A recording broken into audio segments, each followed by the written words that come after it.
Good morning everyone, मैं professor Rohit Kumar आज आप लोगों के साथ लेजर डायोड टॉपिक पे डिस्कस करने जा रहा हूँ।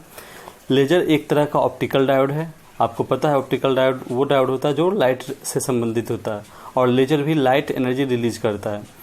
अभी तक हमने ऑप्टिकल डायोड में photo diode, light emitting diode और इंफ्रारेड लाइट इमिटिंग डायोड पढ़ा।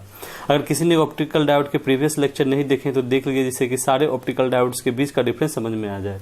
इस वीडियो में हम लेजर के बारे में डिटेल में स्टडी करेंगे। तो आइए स्टार्ट करते हैं। लेजर का फुल फॉर्म होता है light amplification by stimulated emission of radiation. L है L for light, A for amplification, S for stimulated, E for emission, R for radiation. ठीक है, तो इसका फुल फॉर्म लेजर का क्या है? Light amplification by stimulated emission of radiation. ये आपको ध्यान में रखना है क्योंकि ये आपसे डायरेक्ट फुल फॉर्म पूछ देता है। ठीक है, अब हम लेजर को डिफाइन करते हैं। तो लेजर एक ऐसा डिवाइस है जो एटम्स या मोलिक्यूल्स को स्टिमुलेट मतलब एनर्जी पाके उत्तेजित करता है, एनर्जी देके, ताकि वो लाइट इमिट कर सकते, एक पर्टिकुलर वेवलेंथ का लाइट इमिट कर सकते और उसको एम्पलीफाई करके एक very narrow width beam of radiation produce करता है। ठीक है, मतलब लेजर एक ऐसा डिवाइस है जो एटम या मॉलिक्यूल को एनर्जी देके उसको उत्तेजित या स्टिमुलेट करता है ताकि एक पर्टिकुलर वेवलेंथ का लाइट इमिट कर सके, और फिर उसको एम्पलीफाई ऐसे करता है कि वो एक very narrow beam of radiation produce करता है। आई थिंक क्लियर होगा। तो अब क्या है, very narrow beam of radiation करता है प्रोड्यूस, और जो हमारा पार्टिकुलर वेवलेंथ से कहने से क्या मतलब है, उससे कहने का मतलब है कि आपको पता है लास्ट टाइम में एलईडी में पढ़े थे कि जो कलर ऑफ लाइट डिपेंड करता है आपको किस पे, एक वेवलेंथ पे भी डिपेंड करता है। तीन चीज पे करता है, वेवलेंथ या फ्रीक्वेंसी, दूसरा टाइप ऑफ डोपेंट, तीसरा कंसंट्रेशन ऑफ डोपेंट। तो वही बता रहा है। अब देखिए ये लेजर लाइट का आपका डायग्राम है, ये डिफरेंट कलर ऑफ लाइट कर रहा है। देखिए कितना नैरो बीम है, कितना नैरो बीम है। ये एम्प्लीफिकेशन प्रोसेस के बाद हमको रिसीव होता है। ठीक है, अब हम आगे बढ़ते हैं। लेजर डायोड भी एक तरह का सेमीकंडक्टर डिवाइस है जैसा कि एलईडी है। ये क्या है, पीएन जंक्शन से को यूज करता है ताकि वो कोहेरेंट लाइट को इमिट कर सके। Coherent light, non coherent light में भी डिफरेंस जानेंगे। तो कोहेरेंट लाइट वो लाइट होता है जिसका जो सारा जो लाइट वेव मूव कर रहा है उसका फ्रीक्वेंसी और फेज दोनों सेम है।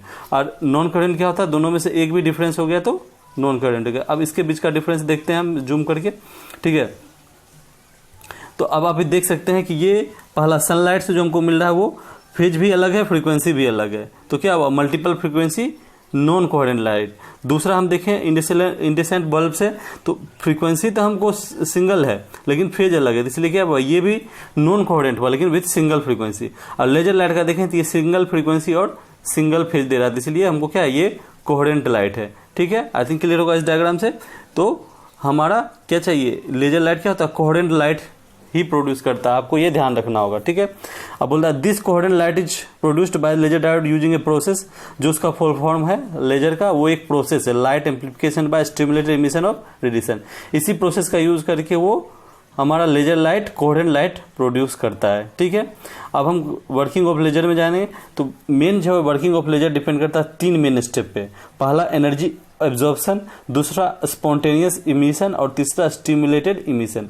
तो हर एक का डिटेल में पढ़ेंगे। एनर्जी एब्जॉर्प्शन, जैसा कि नाम बता रहा है कि एनर्जी एब्जॉर्प्शन मतलब एब्जॉर्ब करेगा एनर्जी, तो आपका एनर्जी एब्जॉर्ब करके एक डिफरेंट स्टेट पे चला जाएगा। ठीक है, अब क्या है, वही यहाँ बोल रहा है, जब एनर्जी एब्जॉर्ब करेगा, जैसे एग्जाम्पल पिछला हम देखते थे बैलेंस बैंड और कंडक्शन बैंड, तो यहाँ एनर्जी एब्जॉर्ब करके क्या होता था, कंडक्शन बैंड में मूव करता था। उसी तरह एटम यहाँ एनर्जी एब्जॉर्ब करके एक डिफरेंट हायर स्टेट पे जाएगा, लोअर स्टेट से हायर पे, और गेन क्या करेगा, एनर्जी। ठीक है, वही इसी बात को बोलता है कि when a certain voltage is applied to the p-n junction, the electron absorbs energy and they transition to a higher level।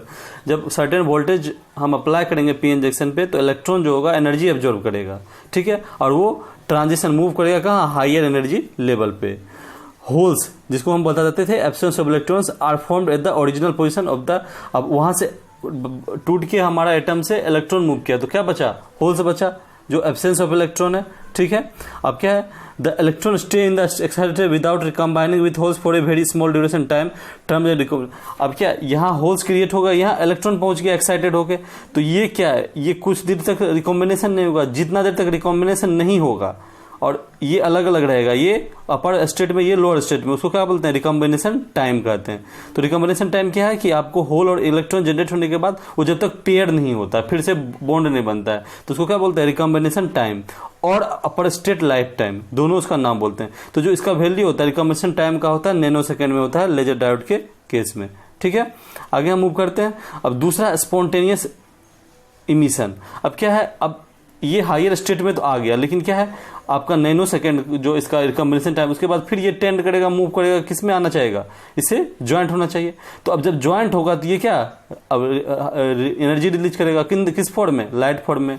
ठीक है, तो वही बोल रहा, after the upper state life time of excited electron they recombine with holes. जब recombination time pass हो जाएगा तो वो रिकम्बाइन किसके साथ, होल्स के साथ करेगा।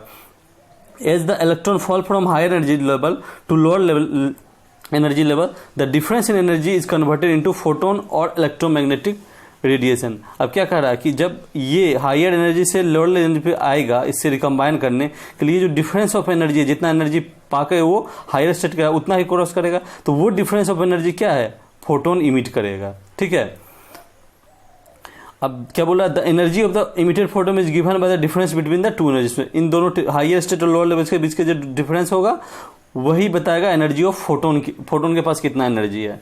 और यही प्रोसेस हमको क्या है, एलईडी जनरेट करता था। अब लेकिन क्या हमको लेजर करना है, एलईडी से थोड़ा डिफरेंस है। अब वो क्या डिफरेंस है, इसमें क्या होता है, नेक्स्ट स्टेप है थर्ड, स्टिमुलेटेड इमिशन। अभी तक हम लोग एनर्जी एब्जॉर्प्शन पढ़ लिए, जिसमें हम जाने कि एनर्जी एब्जॉर्ब करके वो हायर स्टेट में जाता है। अब क्या उसको रिकम्बाइन करना है, तो स्पॉन्टेनियस इमिशन हुआ कि वो रिकम्बाइन करेगा, तो जो डिफरेंस ऑफ एनर्जी वो एनर्जी किसके फॉर्म में निकलेगा, फोटोन एनर्जी के फॉर्म में। अब हम लास्ट पढ़ेंगे स्टिमुलेटेड इमिशन। तो स्टिमुलेटेड इमिशन क्या होता है, अब एक एनर्जी मिला, तो एक एनर्जी से हमको वो लाइट, वो बीम उतना हाई इंटेंसिटी में नहीं मिलेगा, तो हमको बहुत सारा फोटोन एनर्जी सेम एनर्जी चाहिए, तो हम इसको ट्रैप करके रखते हैं। अब इस ट्रैप को करते हैं और हम वेट करते हैं कि और भी ज्यादा हमको इस तरह का फोटोन एनर्जी मिले। ठीक है, तो ये क्या एम्पलीफिकेशन प्रोसेस हम कह सकते हैं। क्या है, एक नेरो बीम से, एक बीम से मतलब एक फोटोन से हम बहुत सारा फोटोन बनाकर फिर उसको हम निकालेंगे, तो इसको कह सकते हैं एम्पलीफिकेशन। तो क्या करते हैं, हम इसको ट्रैप करके रखते हैं ताकि हमको और भी फोटोन एनर्जी सेम तरह से मिले, ये और ज्यादा यहां से इलेक्ट्रॉन जाए और ये फिर से यहां रिकम्बाइन हो। ठीक है, ये हम चाहते हैं कि ये ट्रैप होकर रहे, तो उसी को प्रोसेस को क्या बोलते हैं हम, स्टिमुलेटेड इमिशन। अब इसमें जानते हैं, बोल रहा है we need more coherent photons, हमको ज्यादा और ज्यादा कोहेरेंट फोटोन्स कहते हैं from the laser diode than the ones emitted through the process of spontaneous emission से रिलीज हुआ हमको फोटोन एनर्जी, उस तरह का हमको और चाहिए। ठीक है, अब नेक्स्ट पॉइंट बोला, a partially reflecting mirror used on either side. एक रिफ्लेक्टिंग मिरर दोनों साइड हम यूज कर देंगे of the diode so that the photons release from spontaneous are trapped. उसके कारण क्या होगा, जो डायोड स्पॉन्टेनियस इमिशन से जो फोटोन एनर्जी हमको मिला, वो उस मिरर के कारण वो उसके बीच में ट्रैप होकर रह जाएगा। Until their concentration reaches a threshold voltage. कब तक ट्रैप कर सकता है, जब तक उसका थ्रेशोल्ड वोल्टेज नहीं मिला। मतलब अब जैसे आप ये इसके बीच में दिए, इसको कब तक फोटोन एनर्जी को ट्रैप कर सकता है, जब इसका थ्रेशोल्ड वोल्टेज वैल्यू नहीं मिलेगा। जैसे थ्रेशोल्ड मिलेगा, ये क्या इससे एस्केप करके बाहर निकल जाएगा, और जो बाहर निकलेगा बहुत तेज, जैसे एक होल से कितना तेज से लाइट निकलता है, उसी तरह बहुत तेज से लाइट निकलेगा जो लेजर कहलाएगा। ठीक है, आपको बोलता है this trapped photons stimulate the excited electron to recombine with holes even before their recombination. अब जो ये ट्रैप्ड फोटोन है, एक तो स्पॉन्टेनियस इमिशन हो रहा है, हमको क्या वोल्टेज मिल रहा है, वो हायर लेवल जा रहा है, रिकम्बाइन। अब क्या ये ट्रैप्ड फोटोन है, वो और ज्यादा उसको स्टिमुलेट करेगा कि और मतलब रिकम्बिनेशन टाइम से पहले वो रिलीज कर दे एनर्जी, मतलब वो पहले रिकम्बाइन हो जाए। जैसे नैनो सेकेंड है, तो ये ट्रैप्ड फोटोन्स उसको और एनर्जी प्रोवाइड कर देगा ताकि वो जल्दी से रिकम्बाइन हो। ठीक है, तो ये और बढ़ा देता है। वही बोल रहा है कि trapped photons stimulate the excited electrons to recombine with holes even before their recombination. Recombination time के पहले ही इलेक्ट्रॉन को एक्साइटेड करता है ताकि वो होल से रिकम्बाइन कर सके। This result in the release of more photons that are in exact phase with the initial photons and so the output gets amplified. अब जो ये निकलेगा, क्योंकि सेम प्रोसेस से निकल रहा है, सेम एनर्जी से निकल रहा है, तो सेम फेज में और सेम फ्रीक्वेंसी में निकलेगा, और ये बहुत सारा निकलेगा तो क्या होगा, एम्पलीफाई हो जाएगा। ठीक है, अब बोलता है अब once the photon concentration goes above a threshold, जैसे थ्रेशोल्ड वोल्टेज से हमको पता है थ्रेशोल्ड वोल्टेज से बढ़ेगा तो क्या करेगा, वो रिफ्लेक्टिंग मिरर से स्केप कर जाएगा। They skip from the partially reflecting mirror, partially reflecting mirror से स्केप करेगा, resulting in a bright monochromatic coherent light, और हमको क्या है, बीम मिलेगा, बीम या लेजर लाइट मिलेगा। क्लियर है।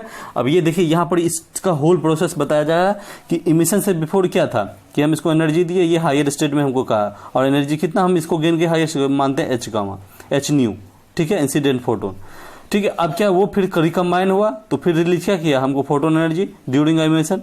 अब क्या उसी तरह का हमको क्या ट्रैप करके हम और ज़्यादा फोटोन एनर्जी रिलीज किए। हम कह सकते हैं अगर ये हायर एनर्जी E2 है और लोअर एनर्जी लेवल E1 है तो E2 माइनस E1 क्या हुआ, delta E energy difference equal to H nu, ठीक है। तो हम इसका तीनों प्रोसेस जाने, एनर्जी एब्जॉर्प्शन में क्या करता है, फिर से हम एक बार डिवाइड करते हैं। एनर्जी ऑब्जर्वेशन में क्या करता है, वो एनर्जी गेन करता है और हायर स्टेट पे जाता है। स्पॉन्टेनियस इमिशन में क्या करता है कि वो एनर्जी रिलीज करता है और आपको लोअर स्टेट पे जाता है, और फिर वो जो एनर्जी रिलीज करता है वो क्या, फोटोन बनता है। और एक फोटोन से हमारा नहीं काम चलेगा, इसलिए हम उसको क्या करते हैं, उसको ट्रैप करते हैं और हम और वेट करते हैं और फोटोन का आने का। जो फोटोन हमारा एक बना हुआ है वो और क्या है, प्रोसेस को बढ़ाता है कि जल्दी जल्दी और वो जल्दी फोटोन रिलीज करे। इसके कारण हमारा बहुत सारा फोटोन होता है, और जब एक थ्रेशोल्ड वैल्यू पर पहुंचता है तो वो हमारा रिफ्लेक्टिंग मिरर से बचकर एक बीम की तरह निकलता है, और इस तरह से हम मोनोक्रोमेटिक कोहेरेंट लाइट पता मिलता है हमको, जिसको हम कहते हैं लेजर, ठीक है। अगर हम पी आई करेक्टरिस्टिक की बात करें, P means power, I means current, power current पर करेक्टरिस्टिक की बात करें तो हमको क्या है, ये देखिए, ये हमको क्या, स्पॉन्टेनियस इमिशन जिसमें हमको एक फोटोन मिला, ठीक है। स्पॉन्टेनियस इमिशन में एक फोटोन मिला। अब क्या, ये हम मानते हैं थ्रेशोल्ड वोल्टेज, ठीक है, ये थ्रेशोल्ड वोल्टेज, जिससे जहां तक वो मतलब वो जहां तक वो आपका जो मिरर है वो उसको रोक सकता है, ठीक है। तो वो थ्रेशोल्ड वोल्टेज जैसे अटेंड किया, क्या हुआ, हमको लाइट मिलने लगी, नहीं तो हमको क्या मिला, कोई लाइट नहीं मिल रहा है। जैसे थ्रेशोल्ड वोल्टेज वैल्यू क्रॉस किया, हमको सडन से एकदम बीम टाइप मिलने लगा। और वो कब मिलेगा, जब हम स्टिमुलेटेड इमिशन करेंगे, बहुत सारा हम उसको ट्रैप करेंगे, क्योंकि जब तक स्पॉन्टेनियस इमिशन होता रहेगा हमको ये थ्रेशोल्ड वोल्टेज अटेन नहीं होगा, ठीक है। आई थिंक क्लियर होगा आपका पी आई करेक्टरिस्टिक। अब हम इसके कुछ एप्लीकेशन जानेंगे, इसके बहुत सारे एप्लीकेशन है, हम यहाँ कुछ डिस्कस करेंगे। पहला है कंज्यूमर इलेक्ट्रॉनिक्स, आप CD DVD प्लेयर्स में इसका यूज होता है। लेजर प्रिंटर्स आप लोग नाम सुने होंगे, उसमें यूज होता है। फाइबर ऑप्टिक कम्युनिकेशन में यूज होता है। बारकोड, ये तो बहुत ज़्यादा आप लोग देखे होंगे, मॉल में जाते हैं, आपका प्राइस टैग पर एक डिवाइस करता है, उससे लाइट निकलता है और उसको रीड करता है, तो उसमें क्या है, आपका लेजर लाइट का यूज होता है। मेडिकल में बात करें तो मेडिकल में क्या करता है, अनवांटेड टिश्यू जो आपका जैसे कैंसर सेल है, कैंसर सेल है जो आपको हार्म पहुंचा रहा है, उसको रिमूव करने के लिए लेजर सर्जरी करते हैं, नाम भी सुनेंगे लेजर सर्जरी। उससे क्या होता है, वो अनवांटेड टिश्यू को हम बाहर निकालते हैं। इंडस्ट्रियल एप्लीकेशन में याद करते हैं तो वो लेजर, हाई इंटेंसिटी लेजर को यूज करता है 3D प्रिंटिंग, या कह सकते हैं कुछ चीज को कटिंग करने में, ठीक है, कुछ कोई पीस को कटिंग करने में लेजर लाइट से यूज करते हैं, और 3D प्रिंटिंग में भी हम इसका यूज करते हैं, ठीक है। आई थिंक आपको लेजर डायोड का कॉन्सेप्ट समझ में आ गया होगा। ये लास्ट टॉपिक है आपका ऑप्टिकल डायोड के बारे में, तो आप लोग पूरा photo diode, LED, IR LED और लेजर लाइट को एक बार देख लीजिए, उसके वर्किंग प्रिंसिपल को समझ लीजिए, ताकि आपको इन सब के बीच में डिफरेंस अच्छे से समझ में आए। That's all for today, thank you for watching, bye bye.